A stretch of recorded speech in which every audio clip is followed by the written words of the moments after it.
우리 주대표와 복음 캠페인 같이 하겠습니다. 복음으로 교회를 새롭게, 세상을 이롭게, 복음으로 가정을 세우겠습니다. 복음으로 전도하고 선교하겠습니다. 복음으로 세상을 섬기겠습니다. 아멘. 주 묵상 말씀 베드로전서 2장 5절 우리 같이 하겠습니다. 3번. 너희도 산돌같이 신령한 집으로 세워지고 예수 그리스도로 말미암아 하나님이 기쁘게 받으실 신령한 제사를 드릴 거룩한 제사장이 될지니라. 너희도 산돌같이 신령한 집으로 세워지고 예수 그리스도로 말미암아 하나님이 기쁘게 받으실 신령한 제사를 드릴 거룩한 제사장이 될지니라. 너희도 산돌같이 신령한 집으로 세워지고 예수 그리스도로 말미암아 하나님이 기쁘게 받으실 신령한 제사를 드릴 거룩한 제사장이 될지니라. 아멘. 하나님께서 오늘 우리에게 주시는 말씀은 레위기 25장 39절에서 55절 마지막 절까지입니다. 자, 오늘 본문을 통해서 이스라엘 공동체라는 제목으로 말씀의 은혜를 같이 나누겠습니다.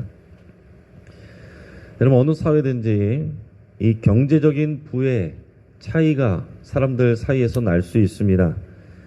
이 경제적인 부의 차이가 심한 사회 속에서 문제가 되는 것 중에 하나가 요즘에 갑질이라는 말이 많이 회자되고 뉴스에 또 이렇게 비치고 있습니다. 젊은 아파트 주민이 아버지 뻘 되는 경비원에게 또 인사를 똑바로 하라면서 폭력을 행사했다는 그런 기사가 있었습니다. 또 얼마 전에는 경기도의 한 음식점에서 식사를 마친 모녀가 자리가 마음에 들지 않는 상황이었다는 이유로 식사비를 환불해달라고 소동을 일으킨 것이 기사화가 돼서 많은 시민들의 공분을 샀습니다. 그런데 그 어머니의 직업이 목사라고 알려져서 교회와 그리스도인들에 대한 사람들의 그런 공분이 일어났습니다. 그것도 거동이 불편한 노인을 배려하기 위해서 자리를 바꾼 것을 가지고 시비를 걸었다고 합니다. 또 어떤 경우에는 사장이 그리스도인인데 같은 교회 성도를 직원으로 채용을 했습니다. 그런데 충분한 임금을 제때 주지도 않고 정해진 시간 이상의 노동을 강요하는 경우도 있을 수 있습니다. 여러분, 그리스도인이 경제적, 사회적 약자에게 갑질할 수 있습니까? 그런 사람들의 교회 안에서는 중직자로서 존경을 받고 큰 영향력을 끼친다면 그 교회가 건강할 수가 있겠습니까? 잠언 14장 31절 말씀입니다. 가난한 사람을 학대하는 자는 그를 지으신 이를 멸시하는 자요, 궁핍한 사람을 불쌍히 여기는 자는 주를 공경하는 자니라. 아멘. 자, 하나님은 이 가난한 사회적 약자들에 대해서 큰 관심을 가지고 계십니다.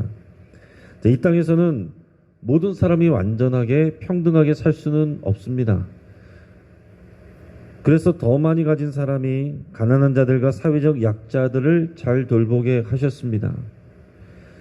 자, 가난한 사람을 학대하고 갑질하는 것은 그를 지으신 여호와 하나님을 멸시하는 것과 같다라고 그랬어요.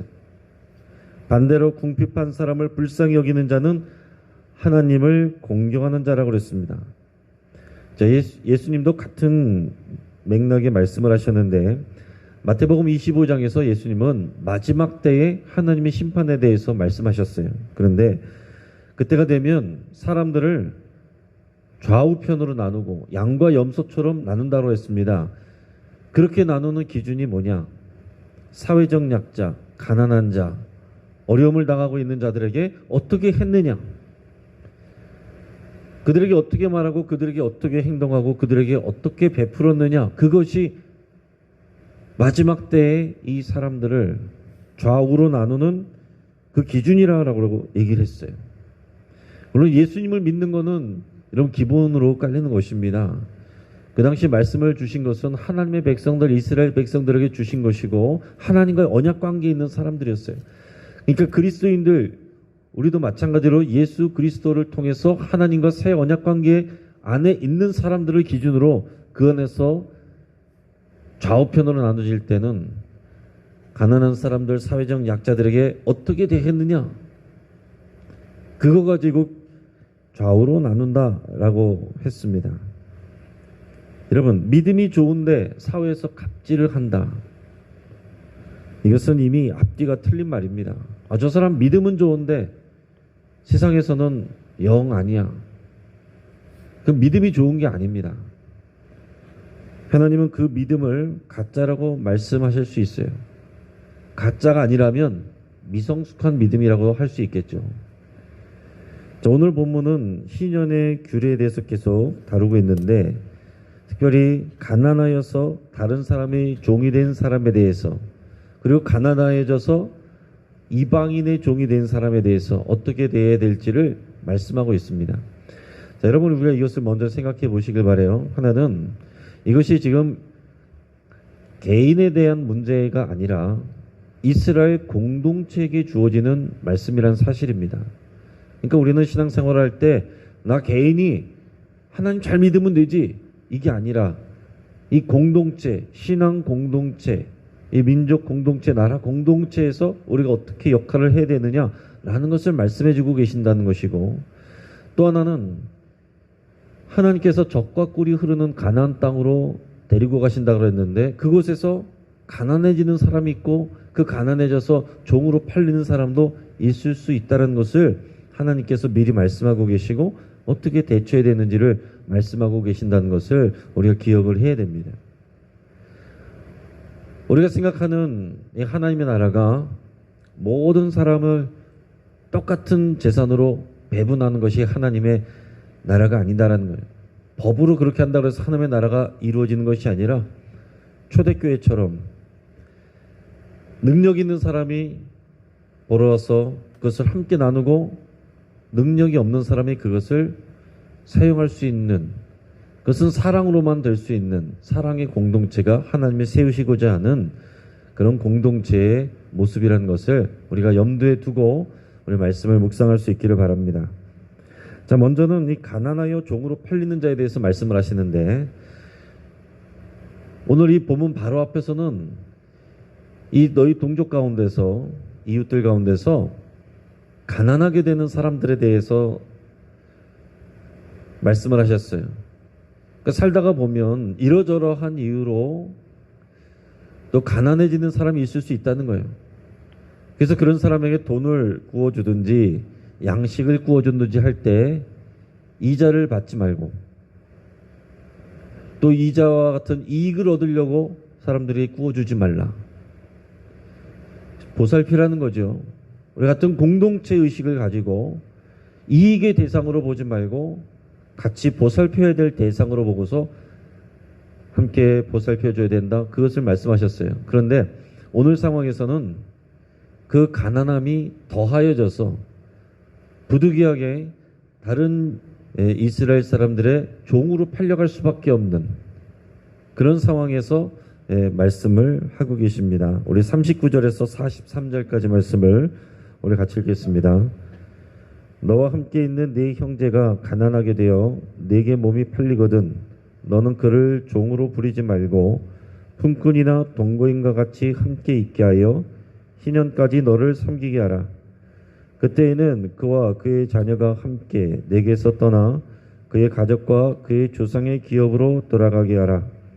그들은 내가 애굽 땅에서 인도해낸 내 종들이니 종으로 팔지 말 것이라. 너는 그를 엄하게 부리지 말고 내 하나님을 경외하라. 아멘. 자, 여기서 형제는 같은 이스라엘 백성들을 일컫고 있습니다. 자기 가족만 얘기하는 게 아니에요. 이스라엘 백성들 형제라고 말하고 있어요. 그러니까 하나님은 하나님의 나라를 세우시고자 하는데 다 형제라는 거죠. 실제 그리고 이스라엘 백성들은 그 12지파에서 파생되어 나온 다 각 지파별로 다 서로 결국에는 혈연적으로 연결되어 있는 사람들 아닙니까? 그러니까 너희 형제라고 항상 생각하고 대해야 된다는 거죠. 자, 경제적 어려움 때문에 다른 집에 종으로 팔려갈 수가 있는데 그때의 주인 된 사람은 그를 종처럼 부리지 마라 라고 말씀하셨어요. 자, 지금 종으로 팔려오는 건데 그럼 종으로 대하면 되잖아요.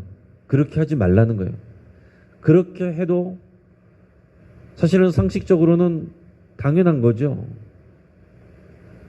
그러나 그렇게 대하지 말고 품꾼이나 같이 사는 동거인, 이 나그네가 와서 대접하는 그런 사람처럼, 그럼 지나다가 우리 집에 거하면서 일을 하는 그런 사람처럼 대하라라는 얘기입니다.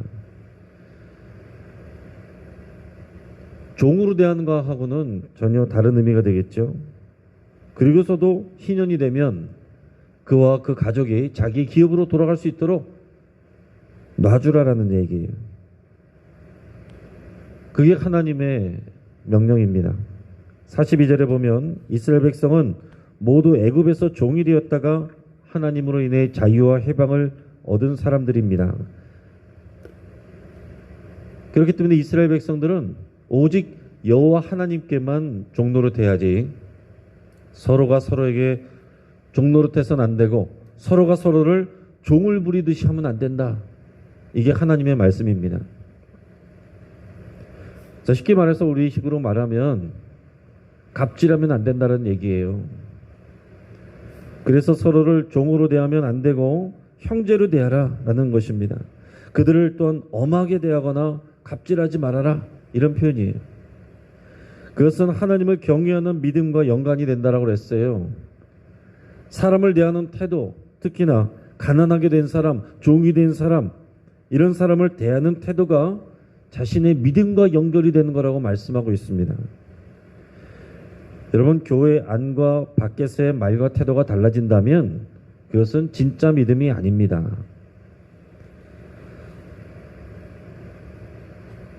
사람들이 보지 않는 곳에서 또 교인들이 없는 곳에서의 모습이 진짜 나의 믿음의 모습인 거예요. 하나님의 이스라엘 백성 중에서 종이 필요한 사람이 있다면 같은 동포가 아니라 주변의 이방인들이나 공동체에 거류하는 이 외부인들 또 그들의 자녀들 중에서 종으로 데려올 수 있다라고 하셨습니다. 그것이 44절에서 46절까지 말씀이에요. 그들은 주인의 소유로 삼을 수 있다라고 그랬습니다. 상속도 가능하다라고 그랬어요. 이 재산의 개념이 되는 거예요. 이 종으로 삼는 이 제도를 하나님께서 부인하신 것이 아닙니다. 그러나 이방인들을 그렇게 할 수는 있어도 너희의 동포를, 너희의 형제를 종으로 삼을 수는 없다라고 말씀하시는 겁니다. 여러분, 이 당시는 고대 근동 사회였기 때문에 현대적인 관점으로 하나님께서 같은 사람인데 사람을 종으로 삼을 수 있다고 하시네, 실망스럽네, 이런 식으로 현대의 기준을 가지고 바라보면 안 된다는 것을 말씀을 드립니다. 중요한 것은 그 당시 상황 속에서 하나님께서 말씀하시되 그 하나님의 뜻이 무엇인지, 중심이 무엇인지 그것을 알고 오늘의 사회에 우리가 적용하는 것이 중요합니다. 자, 그 다음에는 상황이 더 심해져서 주변의 이방인들에게 종으로 팔려가게 되는 그런 상황이 있는 사람들에 대해서 말씀을 하십니다. 47절에서 50절까지 말씀을 같이 읽겠습니다.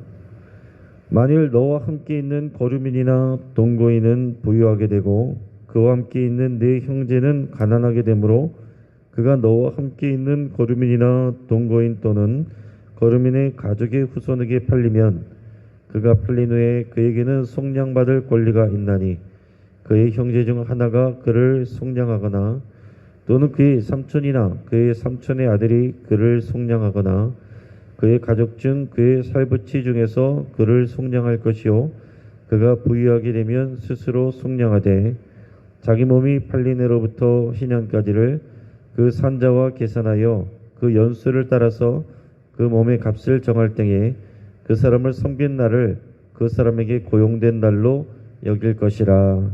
아멘. 여러분, 가나안 땅에 들어가서 살다가 보면 이스라엘 사람은 가난하게 되고 오히려 같은 지역에 거주하는 이방인 거류민이나 그 가족들이 부유해질 수도 있습니다.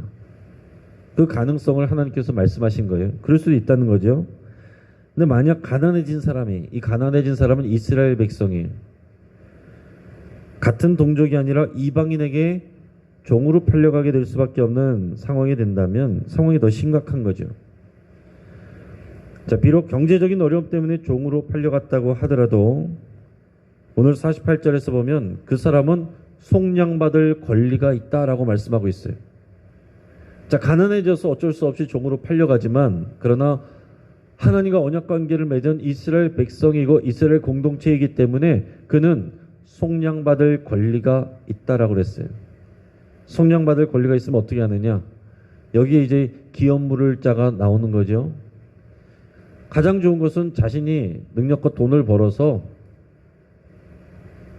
해당되는 돈을 지불하고 자유를 얻으면 됩니다.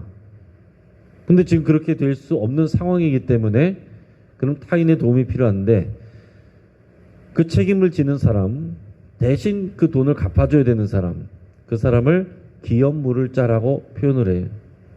그리고 그것을 고엘이라고 표현합니다. 이제 원어로 고엘이라고 표현하는 기업 물을 자. 기업 물을 자가 책임을 져줘야 되는 거예요. 그런데 책임의 우선순위가 있습니다. 혈연적으로 가까운 사람일수록 기업을 물러줄 그 책임이 큰 거죠. 가깝게는 형제가, 그리고 형제가 안 되면 삼촌이 안 되면은 삼촌의 아들인 조카가, 그 다음은 그보다 더 먼 친척 순으로 기업 물을 의무가 있다라는 것입니다. 자, 그래서 우리가 룻기를 보면 그런 내용이 나오죠. 룻기에 보면 자, 보아스가 마음에 룻을 두고 있습니다. 그래서 룻을 위해서 이 나오미가 이제 어려움을 당하고 있는 그 땅을 돈을 내고서 사주기를 원하는 마음이 있어요. 그럴 능력도 있습니다. 자, 그런데 룻에게 뭐라고 말하면, 그러나 나보다 기업물을 더 가까운 친척이 있으니 그 사람의 의사를 먼저 확인하고 그 사람이 안 하겠다 하면 내가 하겠다, 이렇게 얘기를 하는 장면이 나옵니다. 그러니까 기업물을 우선순위가 있는 거예요.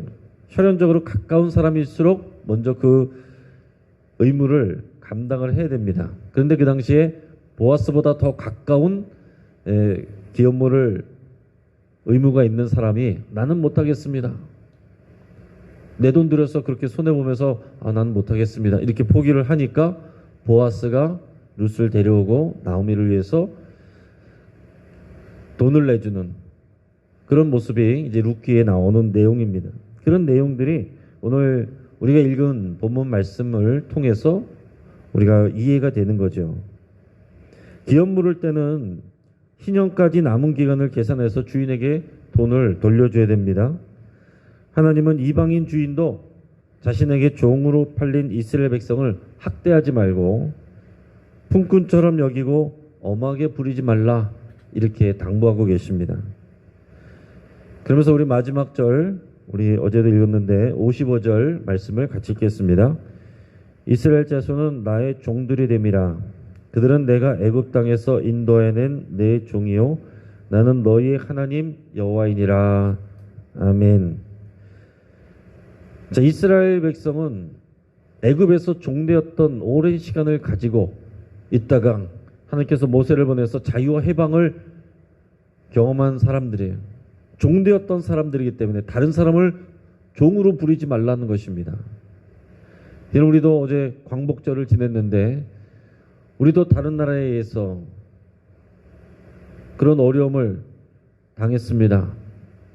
그런 억압을 당하고 학대를 당했습니다. 그렇기 때문에 우리도 다른 민족의 사람을, 다른 나라의 사람을 함부로 대하거나 학대하면 안 된다는 거죠.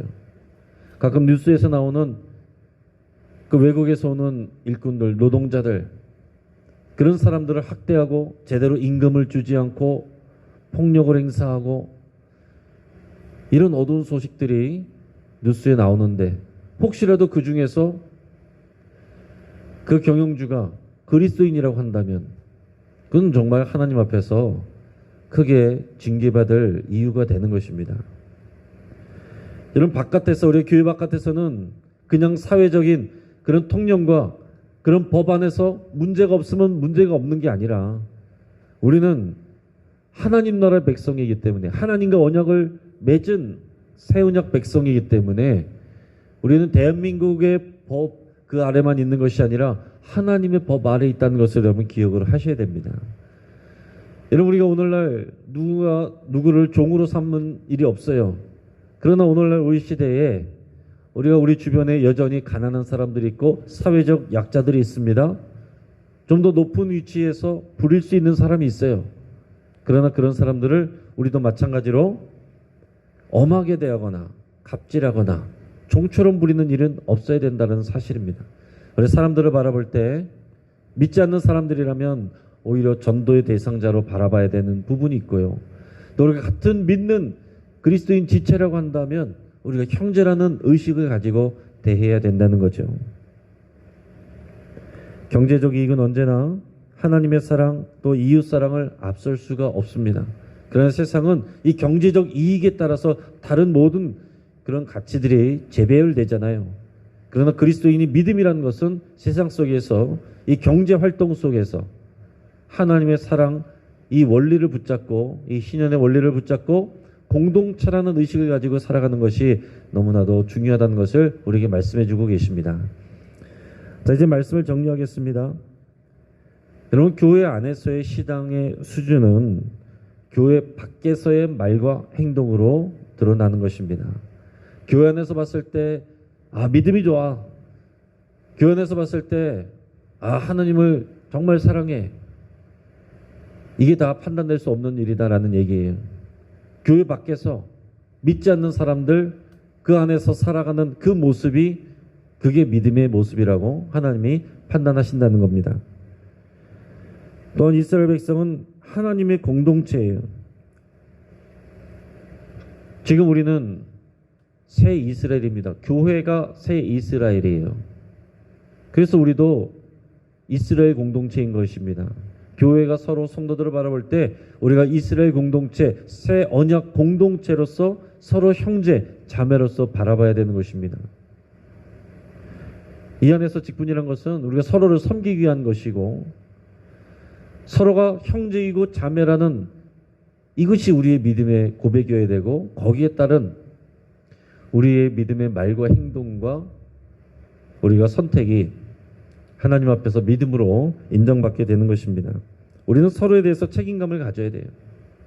같은 교회 공동체 안에서 누군가 가난하고 어려운 사람이 있으면 저 사람은 능력이 없네 이러고 끝날 것이 아니라 우리가 서로 이 교회 공동체로서의 책임감을 가지고 서로 붙들어주고 도와주는 일들이 일어나야 된다는 거죠. 공동체 내에서 가난해서 어려움을 겪는 사람이 있다면 교회가 돌아보고 또 도와줘야 됩니다. 이것이 이 교회 공동체, 새 이스라엘 공동체로서의 우리의 의무예요. 더 나아가서는 예수님께서 우리의 기업 물을 자가 되셨습니다. 예수님이 우리의 고엘이에요. 우리는 종되었던 자들입니다. 우리는 마귀에게 팔려서 영원히 죽을 수밖에 없었던 죄의 종로로 타던 사람들이었는데 예수님께서 자기 몸을 희생하여 그 피를 흘려 그 값을 다 지불하시고 우리 고일이 되신 거예요. 우리를 사 주신 것입니다. 그래서 우리는 그 주변의 지체들, 우리 주변에 있는 지체들에 대해서 그 사랑의 빚을 갚아야 될 의무가 있는 거예요. 내가 왜 저 사람한테 저렇게 해줘야 돼? 하나님에게서 우리가 그 사랑과 은혜를 빚졌기 때문에 그 사랑을 받았기 때문에 우리는 다른 사람들에게 아무리 그 사랑을 주어도 우리가 받을 어떤 권리가 없습니다. 이미 놀랍고 우리가 감당 안 되는 표현하기 어려운 그런 은혜를 받았기 때문에 사랑의 빚을 진 자로서 우리는 살아가야 되는 것입니다. 그리고 그 사랑의 빚을 우선적으로는 우리의 교회 공동체 우리 식구들에게 그 사랑의 빚을 갚으셔야 되고 더 나아가서는 이 교회 밖의 이웃들에게 전도 대상자로서 우리가 그렇게 대해야 되겠습니다. 오늘 이 말씀을 통해서 오늘 이 시대에도 여전히 말씀하고 계신 우리 하나님의 그 말씀의 중심을 가지고 이 땅에서 살아가시기를 주의 이름으로 축복합니다. 같이 한번 기도하겠습니다. 이런 말씀을 붙잡고 기도할 때 우리의 믿음이 교회 안에서와 바깥에서가 동일하기를 위해서 여러분 결단하시고 기도할 수 있길 바랍니다. 또한 하나님을 경외하고 예수님을 사랑하는 우리의 믿음이 주변의 지체들과 가난한 자들에게로 이어지고 나타내기를 위해서 여러분 함께 기도하겠습니다. 우리 자신이 다른 사람의 어려움을 책임지고 돌봐주는 고엘의 사명을 감당하기로 여러분 결단하시고, 오늘 기도하시는 가운데 하나님께서 기억나게 하시는 사람이 있다면 연락하시고 또 기도해 주시고 도와주시는 실천을 하실 수 있길 바랍니다. 오늘 가정을 위해서 함께 기도할 때 우리 사랑하는 가족들이 이 세상의 황금 만능주의에 빠지지 않고 오직 여호와를 경외하고 그 사랑으로 이웃을 돌보고 섬기는 삶을 살 수 있도록 위해서 함께 기도하겠습니다. 우리 영신교회를 위해서 기도할 때 우리가 새 이스라엘의 언약 공동체로서 교회 안의 지체들을 서로 돌보고 또 지역사회를 섬기고 어려운 이웃들을 잘 돌볼 수 있기를 위해서 함께 기도하겠습니다. 그래서 우리 교회 가고 있는 우리 사랑의 건강식이나 또 길꽃 어린이 도서관, 우장산 숲속 도서관, 강서 시니어 클럽을 위해서도 우리 함께 기도하겠습니다. 우리 사회와 우리 한국교회를 위해서 기도할 때 갑질하는 그리스도인들이 더 이상 나오지 않도록 위해서 함께 기도하겠습니다. 믿음으로 주변 사람들을 겸손하게 섬기는 그리스도인들이 많아지기를, 더 많이 드러나기를 위해서 함께 기도하겠습니다. 이 시간 주여 한번 부르짖고 합시면서 함께 기도하겠습니다. 주여